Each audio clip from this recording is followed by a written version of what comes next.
Haven Arrest Missionary Baptist Church Sunday School Lesson number 9, Sunday, January 28th, 2018. The lesson is entitled A Strong Faith.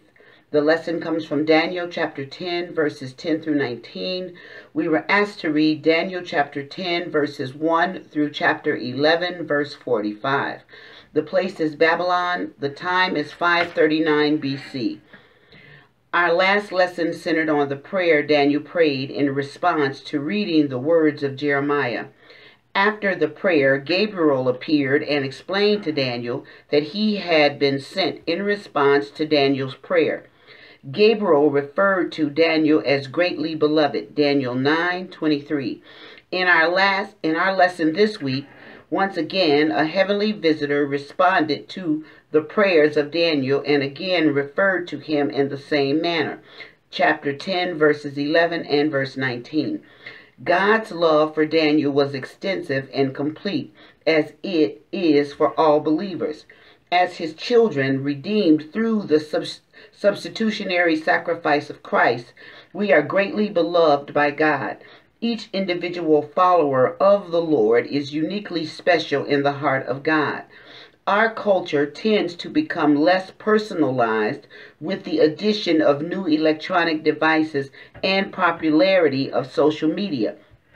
It is comforting to know that God is still interested in the individual. His children are dearly beloved. Today's aim, facts. To understand the time period of the incident discussed and to be aware of the significance of Daniel's fasting and mourning. Principle, to recognize the value of sincere prayer and sincerely seeking God rather than expecting God to reply to our impulsive whims and selfishly conceived desires. Application, to encourage believers to obtain a heart for others and to become serious and reverent when they approach their God. Illustrating the lesson, God honors our fervent, faithful prayers. Not only does he answer such prayers, but he also supplies us with strength, peace, and fearlessness so that our faith grows. Practical points. 1. Depend on God's strength when you feel weak and inadequate. Daniel 10:10. 2. Remember God's love for you in times of uncertainty. Verse 11. 3. Answers to prayer may be delayed, but God hears you. Verses 12 through 13. 4. Spiritual leaders may understand truth that others do not. Verse 14. 5. Prayer is one of our most potent weapons in spiritual warfare. Verses 15 through 18. 6. We can feel strongest spiritually when we are weakened in other ways. Verse 7. God knows exactly what you need and he is in control. Verse 19. Golden text. O man greatly beloved, fear not, peace be unto thee. Be strong, yea, be strong. And when ye had spoken unto me, I was strengthened and said, let my Lord speak, for thou hast strengthened me. Daniel 10:19. Today we have two lesson outlines. The first is an important message coming from Daniel 10:10 through 15. And the second is an unlikely interaction. Daniel 10:16 through 19. Introduction. Joshua stood alone and pondered how the Israelites were going to manage their next challenge. When he saw a man unexpectedly standing in front of him with a drawn sword, Joshua stepped forward and challenged him, asking whose side he was fighting for. Joshua was ready to take him on. At that moment, Joshua had to bow before this heavenly commander and submit to his instructions. Joshua 5:13 through 15. The city was too much for him alone, but with divine help, the situation was far from impossible. God showed up at just the right time, giving Joshua the courage and incentive he needed for moving ahead. Daniel was given one last vision, and it was a detailed and significant one. The challenge of this final revelation was too much for him alone. So a heavenly messenger was sent to convey it to him. The vision itself is recorded in Daniel 11, with chapter 10 being a prologue and chapter 12 an epilogue. The vision showed Daniel a lengthy portion of Gentile history in the coming centuries and explained how the Jews would be affected. Much revealed in the vision is still future today. An important message, Daniel 10:10. And behold, an hand touched me, which set me upon my knees and upon the palms of my hands. Verse 11.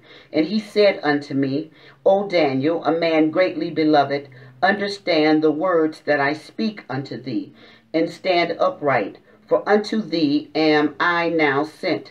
And when he had spoken this word unto me, I stood trembling. Verse 12.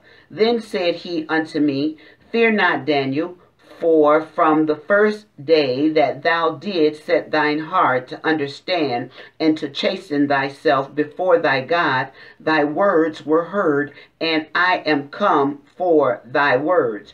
Verse 13, But the prince of the kingdom of Persia withstood me one of 20 days. But lo, Michael, one of the chief princes, came to help me, and I remained there with the kings of Persia.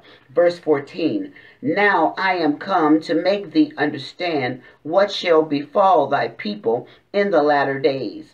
For yet the vision is for many days. Verse 15, And when he had spoken such words unto me, I set my face toward the ground, and I became dumb. The presence of a messenger, Daniel 10:10 through 11. When was the messenger in these verses the same one as described in verses 5 through 7? There is no agreement among Bible scholars on the identity of the first being or on whether the one talking here is the same person. Some believe the first man was an angel of high position in God's hierarchy of angels. Some identify him as Gabriel or Michael. Others believe it was the pre-incarnate appearance of Christ himself. For some reason, God did not definitively identify him. The context appears to present a highly ranking angelic being seen by Daniel alone while sending his companions fleeing to hide without seeing him.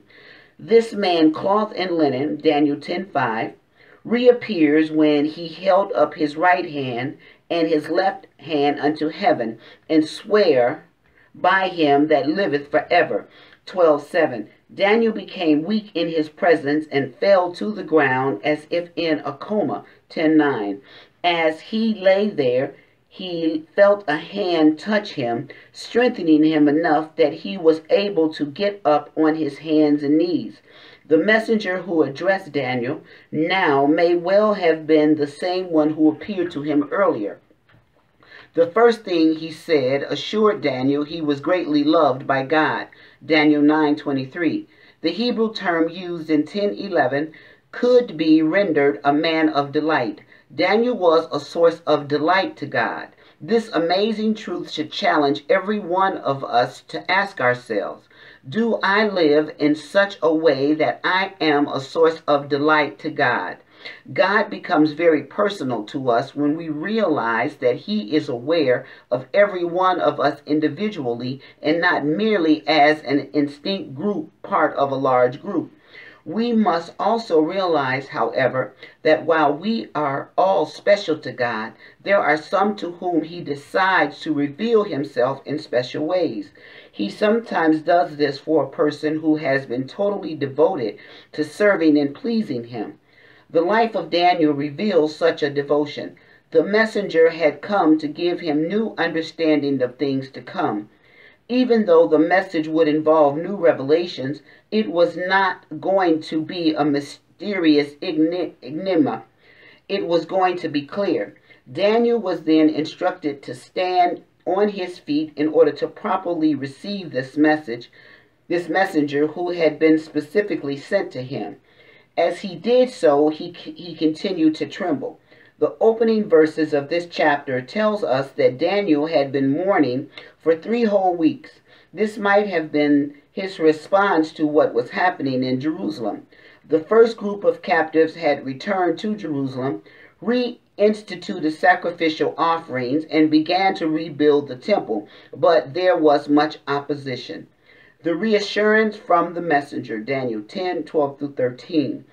Several facts in these verses give us the necessary information about this scene. First, the angel assured Daniel that he did not need to be afraid. The terror that had overcome his companions, causing them to run and hide, verse 7, did not need to overwhelm Daniel. The appearance of this angel was in response to his earlier spiritual search when he had set his heart, verse 12, and humbled himself to understand what God was doing in his day. The appearance of the messenger was the result of that search. But the angel revealed to Daniel that it had not been an easy time for him. He had been hindered for 3 weeks from completing his mission to reach Daniel. The hindrance had come from the prince of the kingdom of Persia, Daniel 10:13, and he had been unable to proceed until Michael, one of the chief princes, had come to help him. He had therefore remained trapped in the presence of the kings of Persia until that assistance was given him. The question that now must be answered is this: who is this prince? There is no place in Scripture where man ever wrestled with angels, even though Jacob did wrestle with God once. So this must refer to a struggle between angelic beings. The prince over the kingdom of Persia was apparently a powerful demon intent on hindering this holy angel from God. Any figure who would oppose such an angel must have existed in the supernatural realm. We know from Scripture that God has a hierarchy of positions among his holy angels, with cherubim and seraphim apparently being among the most powerful. Ephesians 1:21, 3:10, Colossians 1:16. The appearances of this demon with authority over Persia indicates that Satan also has established a hierarchy among his demons. Ephesians 6:12, Colossians 2:15.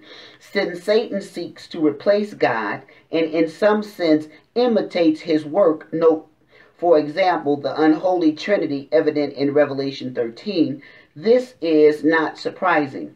Does he have demons in charge of every earthly nation?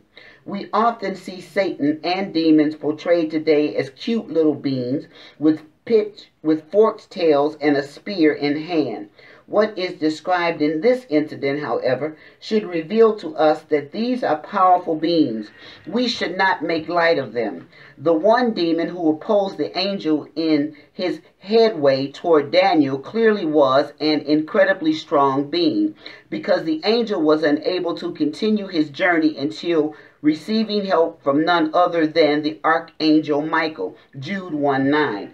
Although the entire subject of the unseen struggle between the holy angels and the fallen angels is not clearly revealed in the Scriptures, from the rare glimpses which are afforded, as in this instance, it is plain that behind the political and social conditions of the world there is angelic influence, good on the part of the holy angels, evil on the part of the angels under satanic control.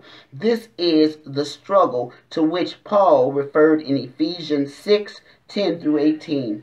An explanation by the messenger, Daniel 10:14 through 15. Now that this angel had arrived safely, he could inform Daniel that he had come with a special message for him. That message would reveal what was coming in the future in the latter days. And now the people of Israel would be affected by those events. It would reveal much warfare involving Daniel's people and the Gentile nations around them, chapter 11. Warfare that would continue far into the distant future. This was a comprehensive revelation. A glance at the information shared in the revelation that follows in Daniel 11 shows that these events would extend from Daniel's time to that of the Antichrist in the end times. It revealed that 4 more Persian kings would rise, the last one being Xerxes the first, the Ahasuerus of Esther, described as being far richer than the others, verse 2. Later, a mighty king, Alexander the Great, would rise, and his kingdom would be broken into 4 parts, verses 3 through 4, after which there would be continuous warfare between nations north and south of Israel. Before all this revelation was given, Daniel realized the impact of the messenger and his message, and it caused him to droop and become speechless. The revelation of the angelic battle that had already occurred in the spiritual realm was overwhelming. It is certain, as we live in this world, that there is an unseen world just as real as this one. While we cannot witness what is going on in that world, recorded incidents like this one assures us that reality goes far beyond our current abilities of observation.